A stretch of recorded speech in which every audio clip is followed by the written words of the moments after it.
Je pense que le métier de l'histoire de l'art va être de plus en plus interdisciplinaire, mais on ne peut pas être soi-même spécialiste de toutes les technologies, donc on est de plus en plus en fait obligé de travailler en équipe.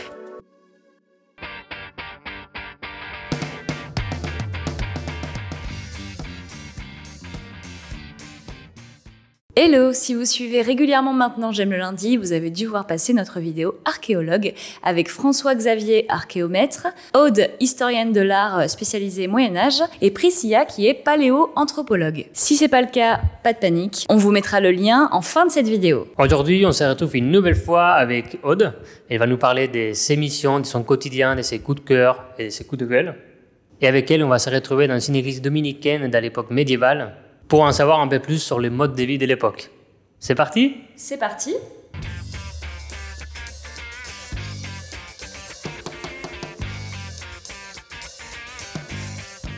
Donc je m'appelle Aude, je suis historienne de l'art et je suis maître de conférence en histoire de l'art médiéval à l'université de Bordeaux-Montaigne depuis 3 ans. Et pour la partie recherche, je suis rattachée au laboratoire Ozonus. Et alors en ce moment, je travaille sur l'art médiéval et plus particulièrement sur l'art de la fin du Moyen-Âge, donc on va dire entre le XIIIe et le XVIe siècle. Et en ce moment, en fait, je travaille sur la réception de l'art médiéval pendant les siècles successifs, donc au XVIIe, XVIIIe, XIXe, XXe, comment on restaure, comment on conserve, comment on étudie ou comment on détruit ces objets, puisqu'aujourd'hui, ce qu'on étudie, en fait, dépend aussi de la documentation qu'on fournit les érudits qui ont travaillé sur ce patrimoine ensuite, et aussi sur ce que nous ont laissé en fait les siècles qui nous séparent du Moyen-Âge.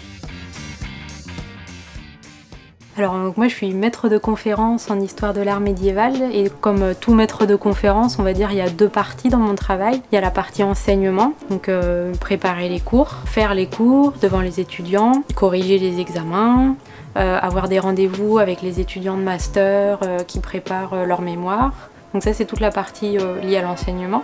Et ensuite, comme tout maître de conférence, j'ai à peu près la moitié de mon temps qui est consacré à la recherche. Moi je travaille sur des monuments de l'époque médiévale. Donc il faut aller voir les monuments, faire des études, aller en archives, trouver des documents qui nous renseignent sur ces documents, sur ces monuments. Et ensuite il y a la partie de rédaction, donc écrire des articles, publier les articles, organiser aussi des colloques autour de mes objets de recherche, échanger avec des collègues.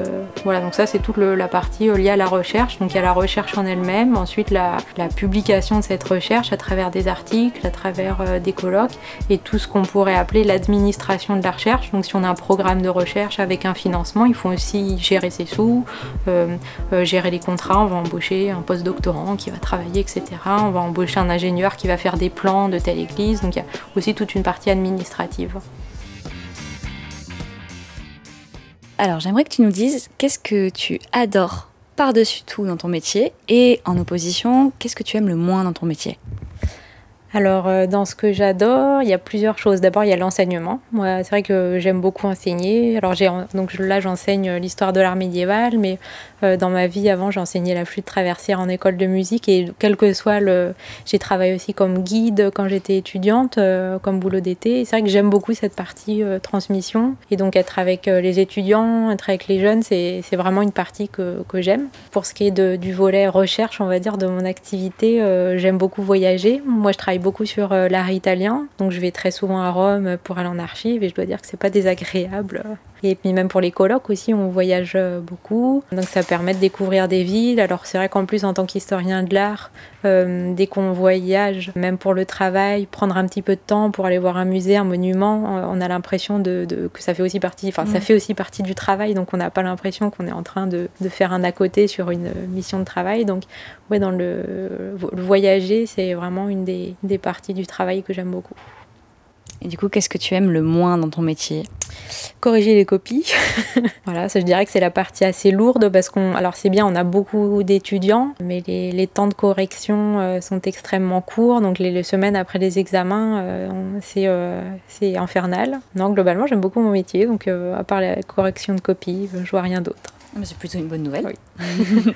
Toi, tu es spécialisé en quoi exactement? Alors donc moi je travaille sur de l'art médiéval, donc des monuments et des objets qui ont été produits entre le XIIIe et le XVIe siècle, on va dire. Moi ce qui m'intéresse, c'est l'art religieux, donc essentiellement les églises. Ce que j'étudie, moi, c'est la manière dont ces églises en fait étaient aménagées. Aujourd'hui, donc on a le bâtiment, mais ce qui est intéressant à savoir aussi, c'est que le mobilier qu'il y avait dedans, parce qu'il y avait des barrières, tous les espaces de l'église n'étaient pas accessibles à tout le monde. Il y avait tout un ensemble de mobilier qui n'existe plus et qui laisse pas forcément de traces. Et donc moi, c'est à travers les textes, j'essaye de comprendre comment on vivait, comment on se déplaçait, quels étaient les rites qui étaient faits dans cette église, à quel endroit ils étaient faits, qu'est-ce qu'on chantait, où se trouvaient les tombes qui souvent ont été déplacées.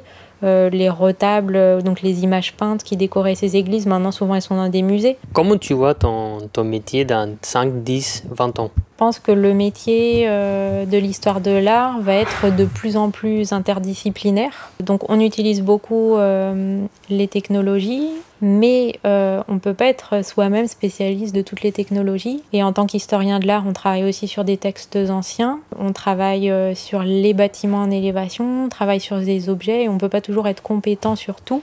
Surtout que dans chaque discipline, il y a de plus en plus d'avancées. Donc chaque discipline est de plus en plus précise et donc on est de plus en plus en fait obligé de travailler en équipe. Donc je pense que ça c'est la grosse évolution des métiers de la recherche en sciences humaines, notamment en histoire de l'art, on va dire dans les 50 dernières années et encore plus depuis les années 2000, c'est qu'on travaille de plus en plus en équipe avec des spécialistes de différentes disciplines.